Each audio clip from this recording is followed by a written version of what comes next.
I'm Mary Kopczynski, the CEO of Regulator. Welcome to this week's Regulatory Roundup.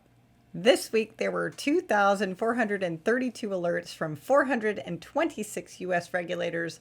A whopping 630 had to do with coronavirus. Goodness help us. There were 17 critical FinTech alerts and 9 cannabis alerts, including a major crackdown by the FTC on CBD products. In the spirit of Ebenezer Scrooge, I'm going to walk through the best financial fines of 2020. In January, the award for best fine goes to the FTC for busting a California mortgage broker. The fine was small, only $120,000, but what happened was that an employee responded to bad reviews of the company on Yelp. The employee replied to the Yelp review with, and I quote, "Your credit report shows 4 late payments from the Capital One account, 1 late from Comenity Bank. All of these late payments are having an enormous negative impact on your credit score." Needless to say, it was a massive breach of personal privacy. In February, we got the huge $500 million fine for Wells Fargo and their opening of fake accounts. Those failures continue to bear fruits for regulators today. In March, FinCEN assessed a personal fine against the former chief risk officer at US Bank for his failure to prevent violations of the Bank Secrecy Act during his tenure. He had to pay 450,000 smackers. In April, the hot FinTech startup Lending Club got busted by the Texas State Securities Board for failing to register in Texas. They claimed they didn't have to because they were federally registered, but everybody knows you don't mess with Texas. Giddy up, 400,000 smackers for you, Lending Club. May was a huge month for fines. The FTC went after 45 companies for false COVID claims, including the FinTech startup Lendio. The FDIC issued their first PPP fraud complaints. 33 states settled with Santander Bank for $550 million for violations of consumer protection laws. They knowingly placed consumers into auto loans that had a high probability of default. June was pretty quiet, except a funny one from Texas.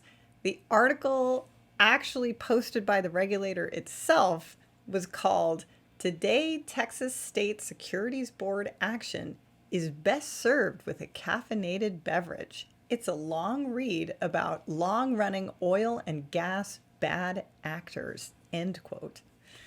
Indeed, it was a train wreck of a case, so bizarre you just couldn't take your eyes off it. In July, the New York Department of Financial Services busted a bunch of tax preparation companies, including Intuit, H&R Block, and others, because they deliberately hid website landing pages for the Free File program, which is a government program to ensure that low-income families don't have to pay for tax software.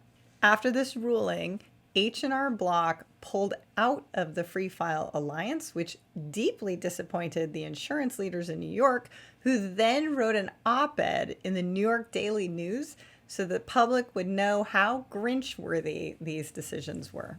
In August, the Fed and OCC busted Capital One for a significant data breach back in March of 2019.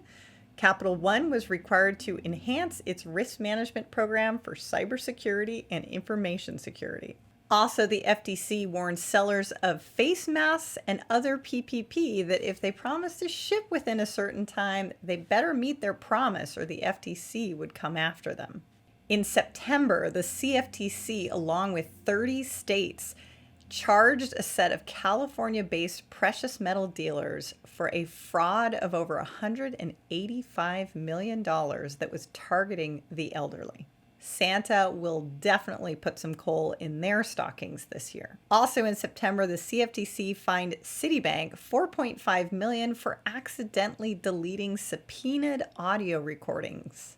Oopsie. In spooky October, the regulators were like trick-or-treating children, collecting a haul of fines bigger than the Grinch's bag of Whoville holiday cheer. From the littlest to the biggest, FinCEN collected $750,000 personally from two former executives from Wells Fargo for their failures associated with the duplicate account scandal. FinCEN also collected $60 million from Coin Ninja for operating as an unregistered money services business and violating anti-money laundering laws. The OCC also collected $60 million, this time from Morgan Stanley, for failing to exercise proper oversight in vendor management when they decommissioned two data centers. Plus, the OCC collected $85 million from the USAA Federal Savings Bank for failures in IT risk and governance. This is all just October, but it's not over yet, because then the OCC and the Fed collected a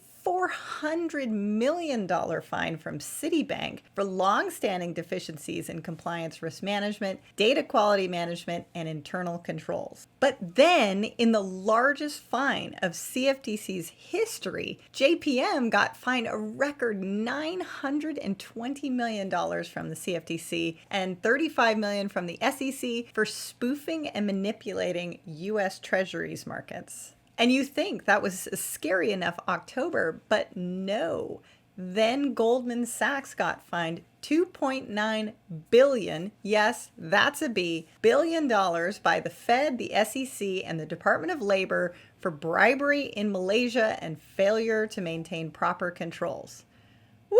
Then, November, the SEC was full of Thanksgiving for artificial intelligence. Using this emerging tech against trade data, they spotted 5 broker-dealers who were inappropriately offering short-term products to customers in their long-term portfolios, showing that the advisors themselves didn't really understand the product. The broker-dealers all got fined for failures and controls around suitability of investments. And that brings us to Happy December, where Facebook is now under investigation from the DOJ for antitrust violations. That's it for this Christmas week at Regulator's US Alerts. Join me next Wednesday for the last regulatory roundup of 2020. I wish a very memorable, safe, and joyful holiday for all of you who are celebrating.